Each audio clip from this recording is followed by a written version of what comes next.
Picture this. It's the dead of night in 16th century Germany. The world outside is silent, draped in the stillness of a sleeping town. But inside a small, dusty study, something dangerous is about to unfold. A man sits alone, hunched over ancient books and yellowing scrolls. His name? Dr. Johann Faust. And tonight, he's about to commit the ultimate act of rebellion. Faust isn't just any man. He's the most brilliant mind of his time. He's conquered philosophy, law, medicine, and theology. He's read every book worth reading, debated the smartest minds, chased every truth, and it's left him not fulfilled, but empty, crushed, desperate.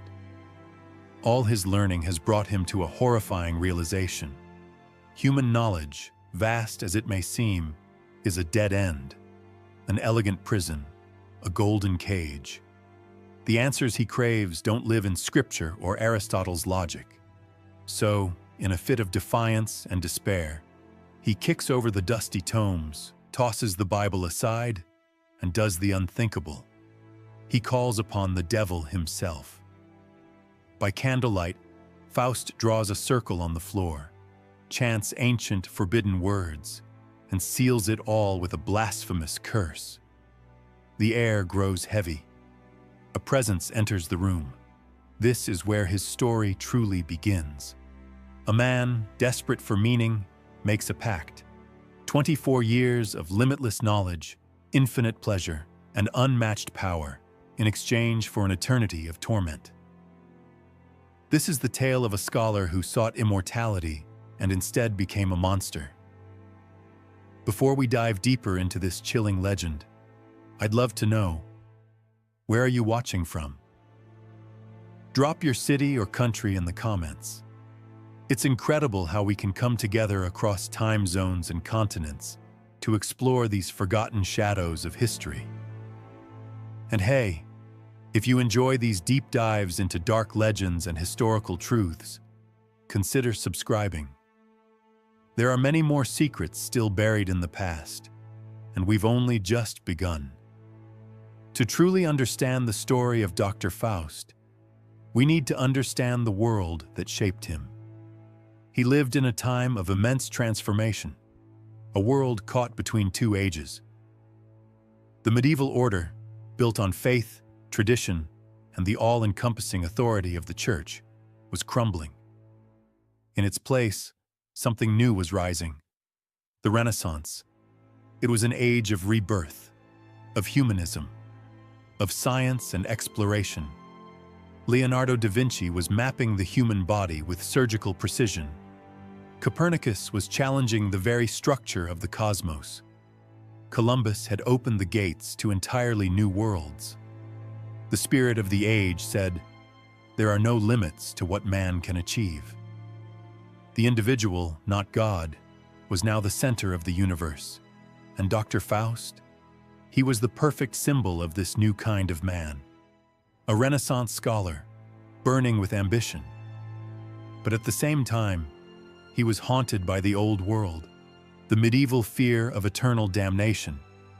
He stood with one foot in each age, reaching for the stars with one hand, clutching a crucifix in the other. That internal war, between the insatiable desire for knowledge and the paralyzing fear of divine punishment, is what drove him to make his unholy bargain. In many ways, the legend of Faust is the legend of the Renaissance itself. It's a warning about what happens when humanity's reach exceeds its grasp. Now here's the twist.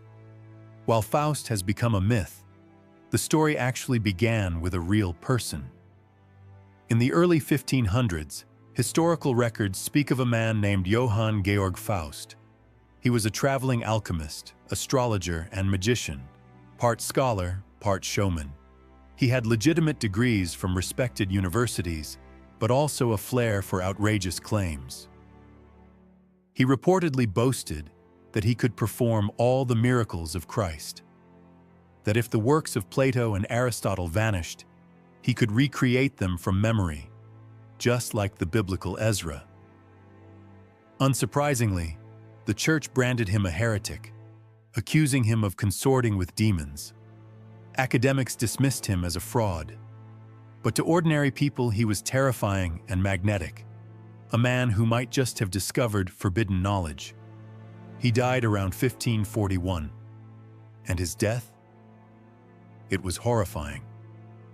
According to one account, his body was found hideously twisted, as if it had been crushed from the inside out. Some whispered that his demonic servant had finally come to claim what was promised. From this sliver of truth, a legend exploded. Within a few decades, cheap pamphlets called Faust books began to spread. They gathered all the wild stories and dark rumors about the man. And in 1587, the first full biography appeared.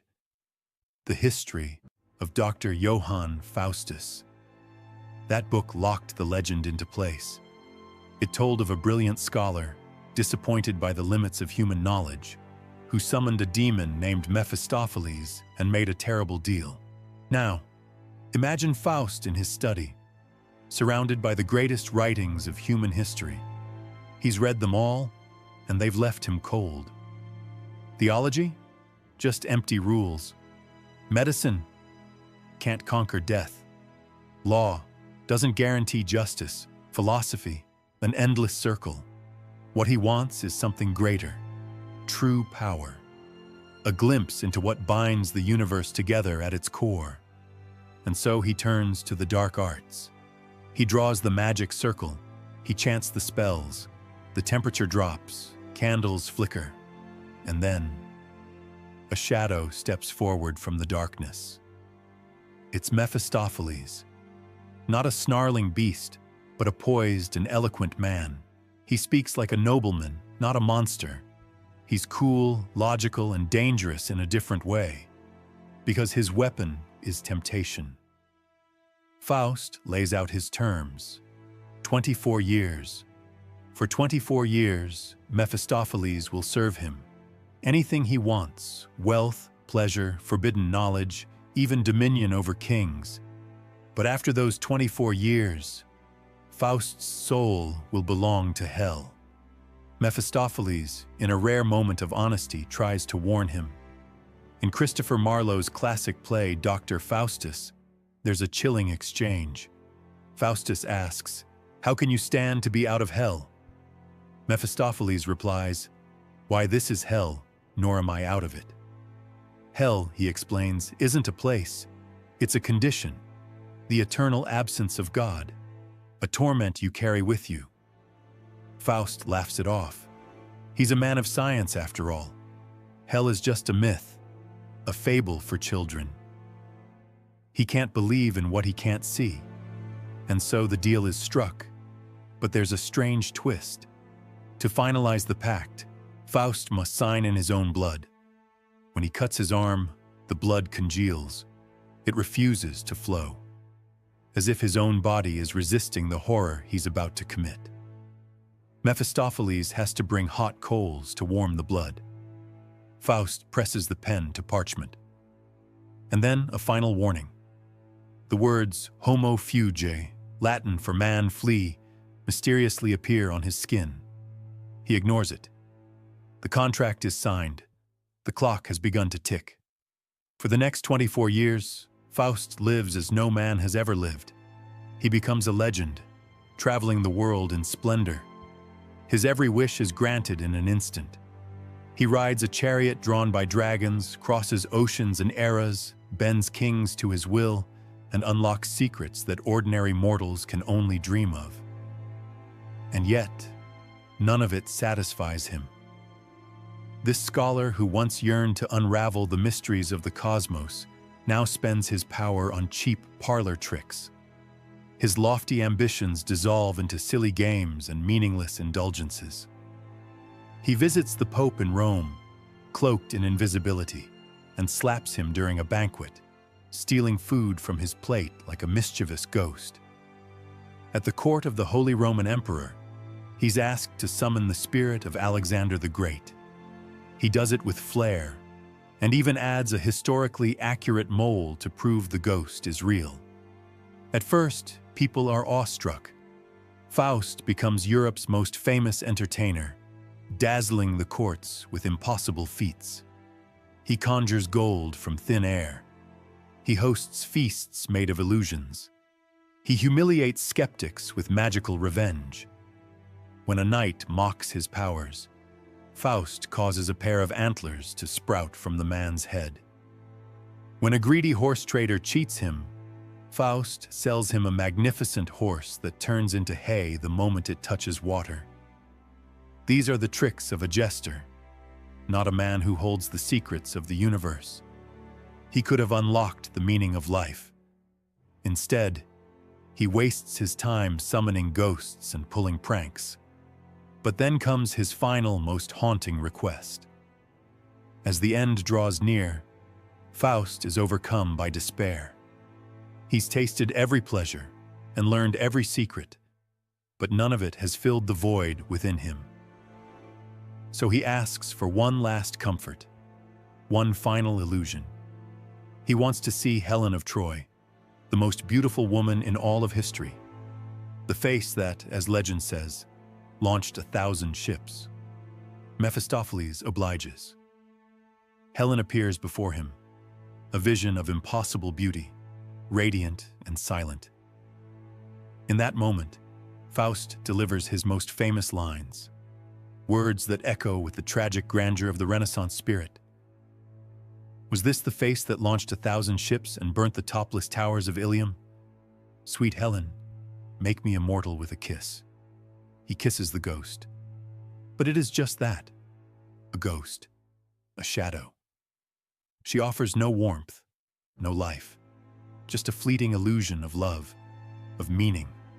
He has traded his soul for this, a handful of dreams. His final years are filled with growing dread. The clock is ticking louder now. His mind returns, again and again, to the price he agreed to pay. Throughout the story, Faust is haunted, not just by Mephistopheles, but by his own conscience. Two angels, one good and one evil, appear to him over and over again. The good angel pleads with him to repent, to turn back, that it's never too late. The bad angel whispers that the time for forgiveness has passed, that he's already damned.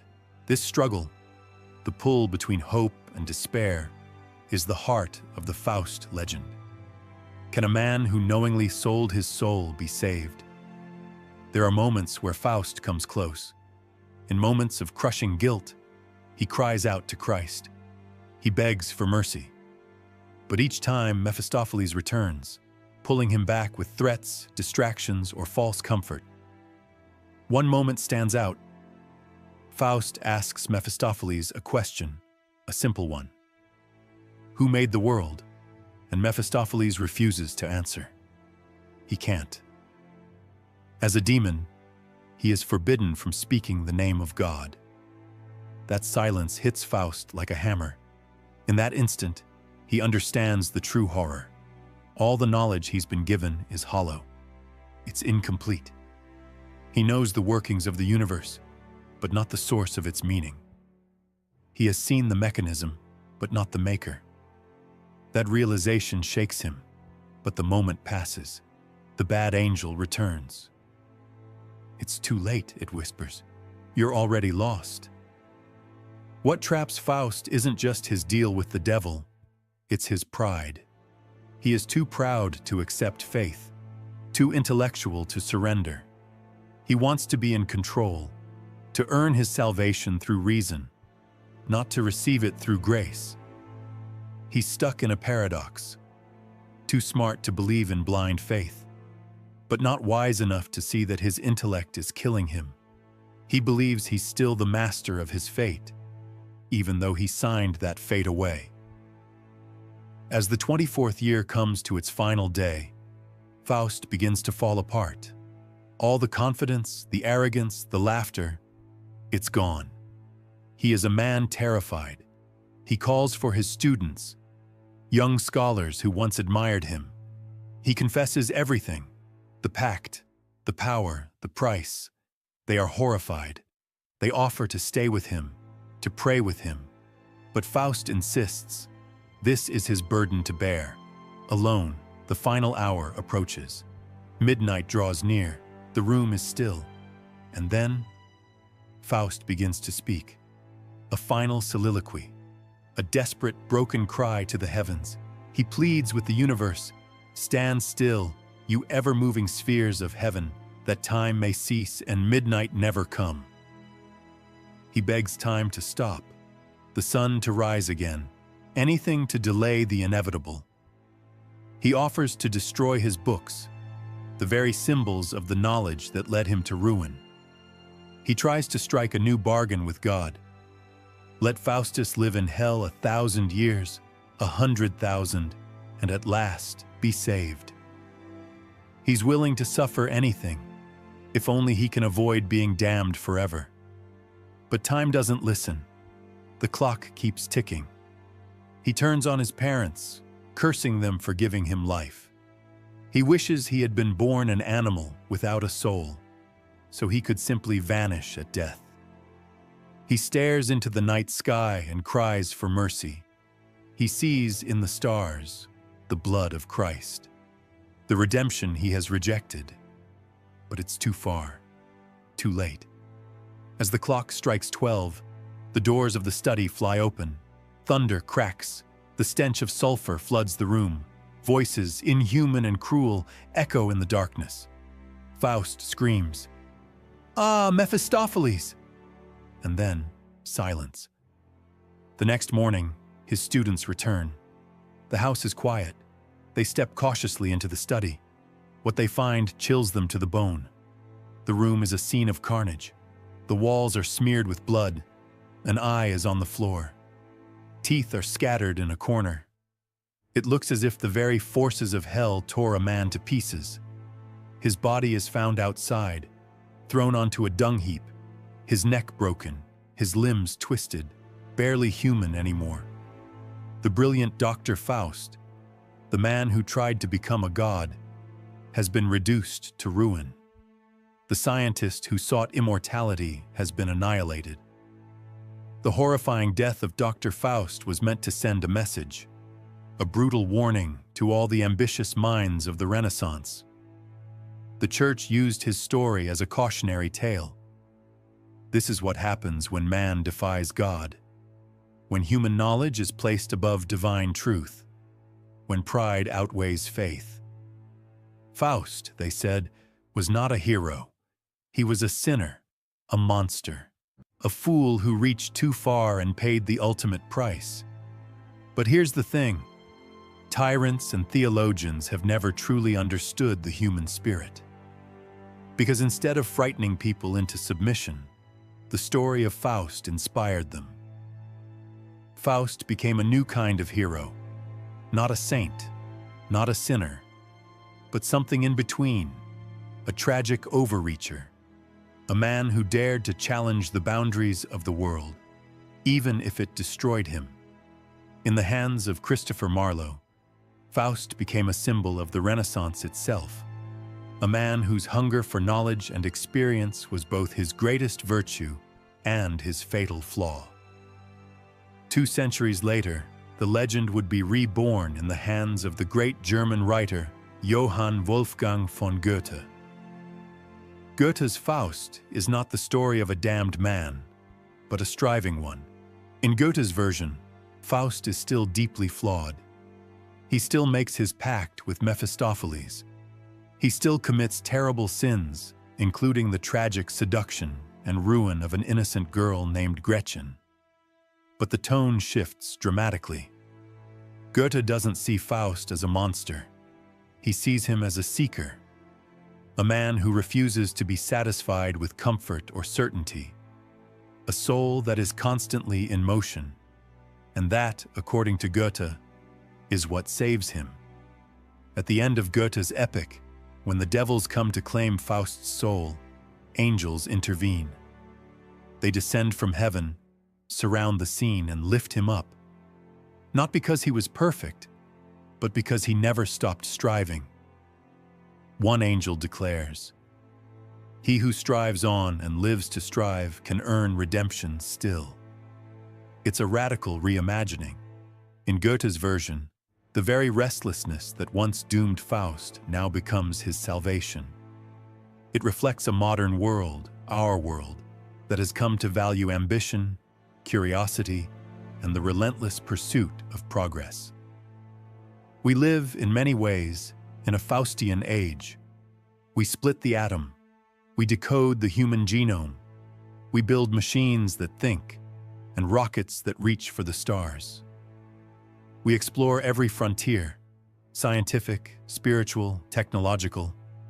We seek to overcome even death itself, the quest for longevity, the rise of AI, the dream of digital consciousness. These are the new pacts we flirt with. Like Faust, we stand in our studies, surrounded by the accumulated knowledge of centuries, and still feel that it's not enough. Like Faust, we are tempted to trade everything for more. More time, more power, more life. And like Faust, we are haunted by the same questions. How much knowledge is too much? At what point does the pursuit of power lead us to lose our humanity? Is there a line we shouldn't cross? Or is our hunger to understand and control the universe the very thing that defines us? The story of Faust has survived for over 500 years because it is not just a horror story. It is a mirror. It reflects our deepest ambitions and our darkest fears. It shows us what happens when brilliance turns to arrogance, when progress ignores morality, when curiosity becomes obsession. But it also reminds us that even in our flaws, even in our mistakes, there may still be something noble, something worth saving. So whether you see Faust as a cautionary tale or as a tragic hero, whether you believe he was damned or redeemed, the story still speaks to us. It asks us to look inward, to ask, what are we willing to sacrifice for the things we crave? And more importantly, is it worth the cost? If this story has made you think, if it stirred something in you, I invite you to subscribe. There are more tales like this to come. Stories from the edge of history and myth. Stories of ambition, ruin, redemption, and the thin line that separates them. And remember, the devil always keeps his promises. But the question is, do we really want what we're asking for?